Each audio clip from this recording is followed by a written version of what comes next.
I was asked to explain why are artists always welcome to make design, but designers are rarely welcome to create art.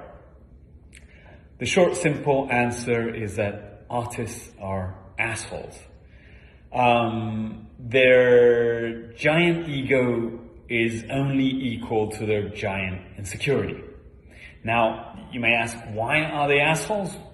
Why is their ego so big and their insecurity so big? Well, the insecurity part is simple, right? If you're a designer, you create within a field that is measurable. We can quantify the added value that you assign to goods and services that incorporate quality design. And therefore, we can assign a monetary value to that work. And therefore, as a consequence, most designers can live from that career that they chose. They are pretty secure. In the case of the arts, it is very difficult to quantify the value of art.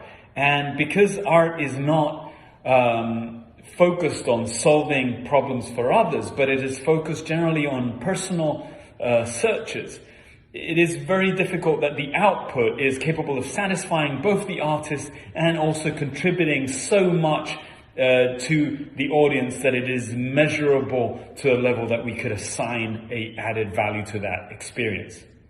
As a consequence, the vast majority of artists are incredibly insecure that they won't be able to live from that which they studied and love. Those who are capable to continue pushing, even though they need to survive and subsist within such levels of insecurity, have to, by definition, have a giant ego. It is the only way to function within the art world. You have to have an ego if you think that every morning when you wake up and you go to work, it is because what you're about to say is something that society needs to hear. Right? That requires a huge fucking ego. There's no other way around it. Now,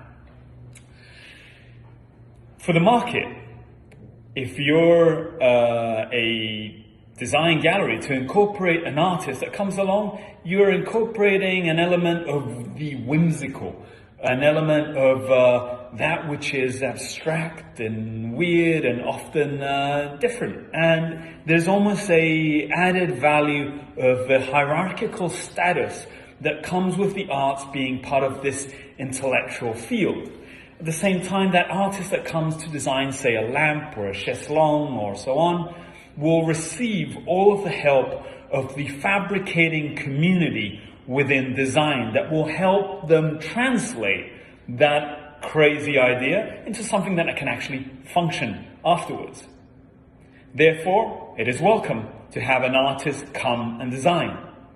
Flip things around, and you have a designer that comes into the art world with a whole set of really polished skills in terms of the execution of their work. But often they lack the vocabulary to properly understand the language of the arts with all of its nuances.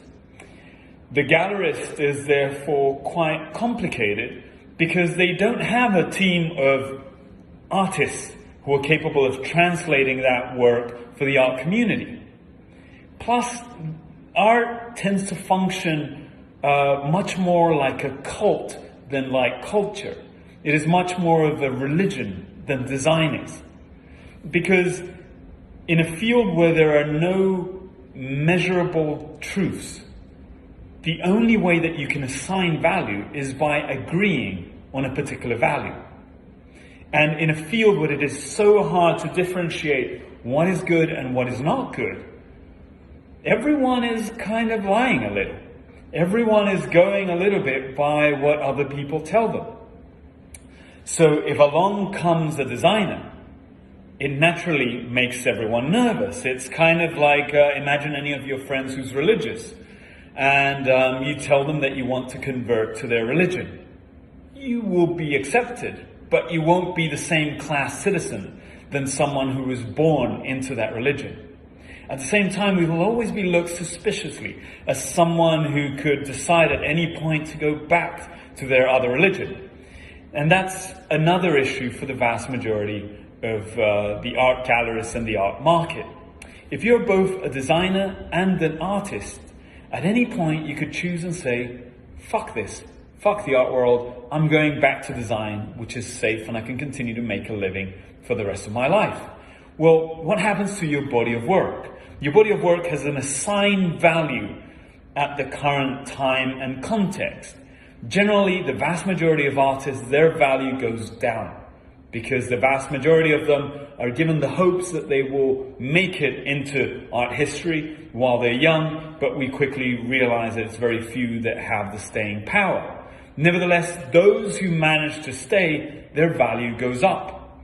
If as a collector I purchase the work of an artist designer who may choose someday later on to leave art, most probably their cost of that artwork will go down over time because they did not continue to develop that body of work.